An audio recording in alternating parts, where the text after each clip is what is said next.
یہ وہ منبر تھا کہ جس کے اوپر رسول اکرم صلی اللہ علیہ وآلہ وسلم 10 سال تبلیغ دین کی ہے۔ اس منبر کے اوپر 10 سال انسانوں کی پرورش کی ہے، انسان بنا کر اس منبر سے نکالے، شیعہ واقعی اس منبر سے بنا کر نکالے۔ اس منبر کا جو وظیفہ ہے یا وہ جو تقاضا ہے وہ وہی ہے کہ جو رسول اللہ انجام دیتے تھے۔ رسول اللہ دین خدا کے مبلغ تھے، دین خدا لوگوں کو پہنچاتے تھے، ان کو سمجھاتے تھے، بیان کرتے تھے۔ اور اس منبر کے اندر سے جو شخصیات نکلی وہ سلیمان فارسی ہے، وہ مقداد ہیں، وہ ابو ذر ہیں، وہ عمار ہیں۔ اور اس منبر سے رسول اکرم صلی اللہ علیہ وسلم نے یا مبلغ دین نکالے ہیں یا مجاہد دین نکالے ہیں۔ مثلا حضرت عمار کو دیکھیں، مبلغ دین واقعی، یا حضرت ابو ذر کو دیکھیں، مبلغ بیباک، جسور۔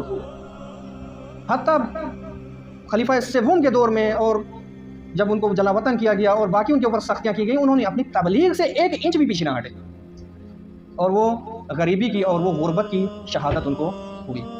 لہٰذا یہ منبر بہت مہم ہے۔ 10 سال ایسے لوگوں کو تیار کیا، لیکن متاسفانہ افسوس کے ساتھ کہ یہ منبر دوبارہ اہل تک منتقل نہیں ہوا۔ اور یہ جو فاصلہ آیا، اس نے یہ وہ منبر ہے کہ جب رسول اللہ اس منبر پہ آئے تو قرآن نے فرمایا کہ یہ معاشرہ ضلالت مبین میں تھا، کھلی گمراہی میں تھا۔ اور جب اس کے اوپر آ کے رسول اللہ نے دین خدا کی تبلیغ کی تو پھر قرآن مجید نے فرمایا کہ آپ خیر امت ہو، آپ بہترین امت میں سے ہو۔ یہ کیا کیا 10 سال کے اندر رسول اکرم صلی اللہ علیہ وسلم، یہ دین کی تفسیر کی، یہ دین بیان کیا اور لوگوں کو کی پرورش کی، تربیت کی کہ امت خیر بن گئے۔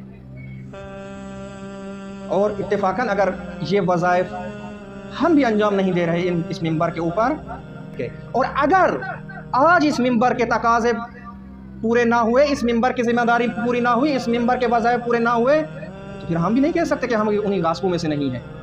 اگر اہلیت رکھتے ہیں، صلاحیت رکھتے ہیں، وہ وظائف علماء کہ جو وراثت ہے انبیاء کی وہ اگر کر سکتے ہیں، بسم اللہ۔